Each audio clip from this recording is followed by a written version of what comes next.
नमस्कार, स्वागत आहे आपलं पी-बी-पी न्यूजमध्ये. आज आपल्यासोबत बोलण्यासाठी शिवसेना गटनेते दीपक सुर्वे हे स्वतः आहेत. स्वागत आहे आबा आपलं पी-बी-पी जय न्यूजमध्ये. महाराष्ट्र. सध्या जिल्हा परिषद आणि पंचायत समिती निवडणुकीची रणधुमाळी सुरू आहे आणि मोडणीम पंचायत समिती गणातून दीपक आबा सुर्वे यांच्या सुविद्य पत्नी सौ मनीषा दीपक सुर्वे ह्या स्वतः उभा आहेत. तर आबा, कोणत्या मुद्द्यावरती आपण निवडणूक लढवत आहे? मी 10 वर्ष झालं सामाजिक काम करत आहे. संजय गांधी श्रावणबाळ असेल, बांधकाम कामगार नोंदणी असेल, रक्तदान शिबिर असेल, आरोग्य शिबिर असतील व क्रीडासाठी धावण्याच्या स्पर्धा असतील, धनुर्विद्या स्पर्धा असतील, अशा बऱ्याच डोळ्याचे ऑपरेशन्स कॅम्प असतील, कॅन्सरचे कॅम्प असतील. रोटरीच्या माध्यमातून पण आम्ही भरपूर काम केले. टॉयलेट बांधून देणे, जनजागृती, आरोग्य कॅम्प, आषाढी वारीला कॅम्प, अशा बऱ्याच सामाजिक काम करण्यामुळे आम्हाला जी ही उमेदवारी पुढे आली, ती मला सर्वसामान्य लोकांचं म्हणणं होतं, की तुम्ही इतकं काम करताय, मग तुम्ही एक वेळेस उभा तर राहा, की प्रत्येक वेळेस तुम्ही ग्रामपंचायतला 2-3 वेळा फॉर्म भरला, काढून घेतला. मग ह्यावेळेस असं ठरवलं होतं, की लोकांनी सांगितलं होतं, की तुम्ही फॉर्म भरा, पण काढून घेऊ नका. म्हणून मी ठाम होतो. मला त्याबद्दल फॉर्म काढण्यासाठी बऱ्याच जणांचं फोन आलं, आमदार साहेबांचं आले, बऱ्याच जणांचे फोन आले. पण मी ठाम होतो, का तर मला सर्वसामान्य तळागाळातल्या माणसाचं काम मी केलं. त्या माणसाचं असं म्हणणं होतं, की तुम्ही कुठेतरी खुर्चीवर बसल्यावर आणखीन तुम्ही जास्त काम करचाल तळागाळातल्या लोकांसाठी. म्हणून मी ठामपणे फॉर्म माघारी घ्यायचा नाही ह्या धर्तीवरच फॉर्म भरला आणि फॉर्म ठेवायचा ही भूमिका ठाम राहिलो आणि तो ठेवलाय. आणि आता असा प्रतिसाद मिळतो आहे, की लोकांना खरंच वाटतंय, की हा माणूस आपल्यासाठी 100% बरोबर आहे. आपल्याला मदत तर करतोयच, पण आपल्यावर एवढा म्हणजे त्यांच्या विश्वासाला पात्र ठेवायसाठी मला तो फॉर्म ठेवावाच लागलाय. समोर 2 तगडे उमेदवार आपल्या उभे आहेत. तर ते आपल्याला आव्हान वाटत नाही का? वाटतंय. पण जे मी काम केलंय त्याच्या माध्यमातून हे दोन्हीही उमेदवार माझ्यासाठी म्हणजे ताकदवर असं म्हणताच येणार. बघ, कोणाकडे पैसे असेल, कोणाकडे काय असेल. पण माझ्याकडे पैसे नसतील किंवा खूप माणसं फिरायला नसतील, पण मतदानाच्या रूपातून मला भरपूर मतदान होणार आहे आणि विजयी होणार आहे आम्ही. ह्यात काही शंका नाही. आमच्या भागातून जो जाणारा कॅनल आहे आष्टी उपसा सिंचन, त्यासाठी आम्ही ज्यावेळेस तानाजीराव सावंत मंत्री होते, त्यावेळेस आम्ही शिवतारे बापू त्या विभागाचे मंत्री होते. त्यावेळेस आम्ही मीटिंग लावून आष्टी उपसा सिंचनसाठी खूप भरीव म्हणजे त्यावेळेस 1 कोटी रुपये तातडीची मदत म्हणून त्यांनी दिली व तसंच पडसाळी या गावाला पाणी येण्यासाठी, तिथून पुन्हा गायकवाडवाडीला पाणी येण्यासाठी आम्ही तिथं जवळजवळ 6 कोटी रुपये आमच्या तानाजीराव सावंत यांच्या माध्यमातून आणि शिवतारे बापू मंत्री होते आमच्या पक्षाचे. त्यावेळेस ते आम्ही 6 कोटी रुपये मंजूर करून आता गायकवाडवाडीला पाणी आलेलं आहे. तिथूनच अजून एक 200 मीटर जर खांदलं, बारीक चारी जर केली, तर ते पाणी मोडणीमला येऊ शकते.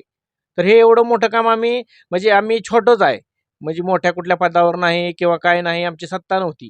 पण ज्यावेळेस सत्ता आली 2014ला, साधारण आम्ही 16-17च्या 17-18 साली हे सर्व काम व्यवस्थित करून घेतलं आणि त्यानंतरनं आम्हाला त्या आष्टी उपसा सिंचनचं पाणी रेल्वे लाईन क्रॉसिंग झालं, पण पुढं खोदाई झाली नव्हती. तर ती खोदाई मी स्वखर्चानं 35,000 रुपये घालून केली. पण तिथल्या काही शेतकऱ्यांनी, व्यवहारे वस्ती असतील, जाडकर वस्ती, ह्यांनी 7,000 रुपये मला गोळा करून दिले. पदरचे पैसे मी घालवले, का तर माझ्या भागातलं काम आहे. आणि तसंच त्या वड्यावरती जवळजवळ 6 ते 7 बंधारे मी माझ्या माध्यमातून साधारण 10 फूटच्या आसपास खोलीकरण करून घेतलं. आता उन्हाळ्यात कसलंही पाणी निघत नाही विहिरीचं किंवा बोरचं आमच्या भागात. आता आपण केलेल्या कामाचा उल्लेख केला, परंतु एका बाजूने आपल्यावर अशी टीका होती, की आपण कोणाची तरी मते खाण्यासाठी आपल्याला उभं केलं गेलंय. नाही, नाही. हे हे काय झालं, प्रचाराचा मुद्दा झाला. जर ह्यांना वाटत असेल ना तसं, तर त्यांनी 9 तारखेला बघावं, की कोणाची मतं खाणार आहे आणि कोण निवडून येणार आहे. मी ठाम आहे, की मला सर्वसामान्य माणसांनी सांगितलं होतं, की तुम्ही उभं राहायचं दीपक आबा. का तुम्ही प्रत्येक वेळेस उभं राहताय, म्हणजे फॉर्म भरताय आणि काढून घेताय. आता तुम्ही फॉर्म भरला तर काढून घेऊ नका. आमची मतं तुम्हाला 100% आहे. आम्हाला तुमच्याकडून 1 रुपयाची अपेक्षा नाही. आणि आज 5-6 दिवस झालं प्रचार चालू आहे. माझा 1ही रुपया खर्च नाही. सर्वजण येणारी लोकच मला चहा पाजतात, ती चला चहा पाणी नाश्ता करू तेच करतात. म्हणजे एवढं लोकांचं प्रेम आहे. आणि मला असं वाटतंय, की आमच्या सुर्वे परिवाराचं सुद्धा माझ्यावर खूप प्रेम आहे. हे सर्वजण सुद्धा शेवटच्या दिवशी नक्की माझ्या संकट साथ देतील आणि मला निवडून आणण्यासाठी प्रयत्न करतील, ही मला 100% विश्वास आहे. सर्वांनी सुर्वे परिवाराचा किंवा सुर्वे आडनावाच्या माणसांचा लोणच्यासारखा वापर केला आहे. म्हणजे पाहिजे त्यावेळेस त्यांना बोलवणे, तेवढ्यापुरतं करून घेणे आणि परत सोडून देणे. म्हणजे आता असंच थोडीशी परिस्थिती आहे. पण मला विश्वास आहे की सर्व सुर्वे परिवार व सुर्वे परिवार प्रेम करणारी खंदारे असतील, माने, बिनगे, कोठावळे, गर्दडे, परबत, खडके, वागज हे सर्वजण सुर्वे परिवारावर प्रेम करणारे आहेत आणि ते कायमस्वरूपीच करणार आहेत आणि इथून पुढे बी करणार आहेत. आणि आता सुद्धा ती बरीच जण मला भेटतात की दीपक आबा तुम्ही फॉर्म काढून घेऊ नका, असं फॉर्म काढायच्या आधी त्यांची प्रतिक्रिया होती. आणि आता मी येऊन भेटतात की तुम्ही आमच्याकडे जरी नाही आला तर आम्ही तुम्हाला 100% मतदान करणार आहोत. त्यामुळे तुम्ही काही सुद्धा डोक्यात आणू नका. भले कोणाकडे पैसे असतील, खूप मोठे उमेदवार तुमच्या विरोधात असतील, तुम्ही ते डोक्यातनं काढून टाका. आत्ता आपण उल्लेख केला की आपल्यावरती फॉर्म काढण्यासाठी दबाव आणला गेला होता. तर तो दबाव नेमका कुणी आणला गेला होता? दबाव म्हणजे कसं त्यांचं म्हणणं होतं की तुमचा फॉर्म काढला तर शिंदे म्हणजे भाजपला त्याचा फायदा होईल तुमचा फॉर्म राहिला तर. पण मी त्यांना सांगितलं होतं की तुम्ही तुमच्या उमेदवाराचा खालचा पंचायत समितीचा फॉर्म काढा आणि माझा ठेवा. तुम्हाला सेफ होईल ना. तुम्हाला जर एवढीच अडचण आहे तर माझा फॉर्म खाली आम्हाला मशालीला एक तिकीट द्या ना महाविकास आघाडीमधनं. अख्ख्या तालुक्याचं म्हणजे आमच्या जिल्हा प्रमुख, उपजिल्हा प्रमुख, तालुका प्रमुख यांनी खासदार साहेबांना सुद्धा तो प्रस्ताव दिलता की निमची तरी एक पंचायत समिती आम्हाला द्या मशालीला. खासदारकीला आम्ही मतं टाकली ती, आमदारकीला टाकली ती. मग आता जेडपी पंचायत समितीला आम्हाला एक तरी तिकीट द्या ना. त्या माध्यमातून जर झालं असतं तर आणखीन सोपं झालं असतं. पण ते काय झालं नाही. पण त्यानंतर आमदार साहेबांचा फोन आला. मी आमदार साहेबांना एकच सांगितलं की ज्यावेळेस तुमच्या आमदारकीचा प्रचार चालू होता त्यावेळेस मी एक रुपया घेतला नाही. स्वखर्चानं पदर पैशानं पळलो केलं आणि त्यावेळेस बी मला इथल्या स्थानिक जे पुढारी होतं आमदार साहेबांकडं म्हणजे अभिजित आबा पाटलांच्या गटाकडे काम करत होते. त्यांनी मला एकाही मिटिंगला विश्वासात घेतलं नाही आमदारकीच्या वेळेस.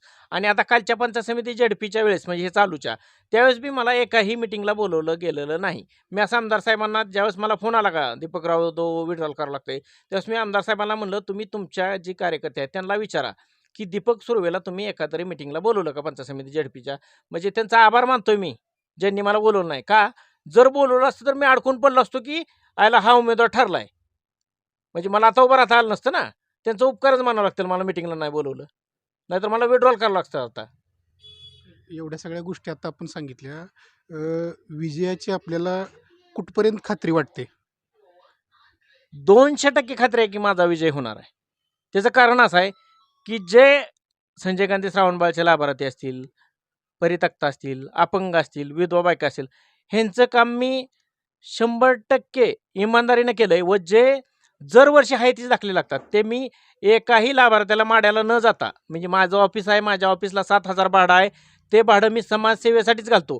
बाकीच्यांची ऑफिस आहेत ते व्यवसायासाठी आहेत आणि माझं ऑफिस आहे ती सर्वसामान्याला न्याय मिळवून देण्यासाठी.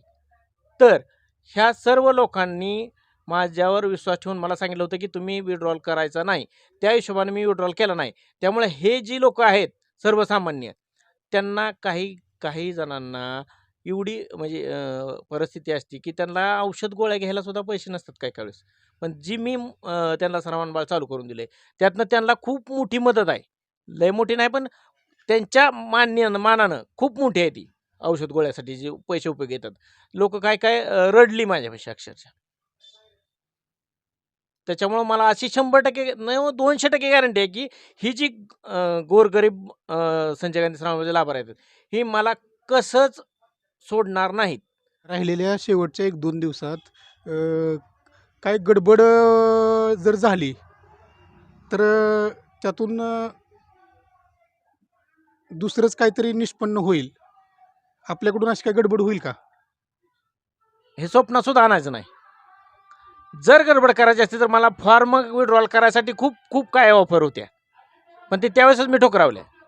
मी फाटका आहे, सर्वसामान्य आहे, पण स्वाभिमानी आहे. एकाच पक्षात कंटिन्यू 25 वर्ष राहिलो आहे. इकडून त्या पक्षात, त्या पक्षातून ह्या पक्षात उडी कधीच मारलेली नाही. त्यामुळं मला सर्वसामान्य लोकांचा चांगला सपोर्ट आहे. धन्यवाद. तर हे होते आपल्यासोबत शिवसेना गटनेते दीपक आबा सुर्वे. तर त्यांनी आपल्याला सांगितलेलं आहे की मी आत्तापर्यंत जे काही केलं ते जनतेसाठीच केलेलं आहे. आणि जनता मला ते मतदान रूपी आशीर्वाद देतीलच. त्याचबरोबर त्यांनी त्यांच्या महाविकास आघाडीतील काही स्थानिक नेत्यांवरही नाराजी व्यक्त केलेली आहे. PBP न्यूजसाठी विजयकुमार परबत, मोडणीम.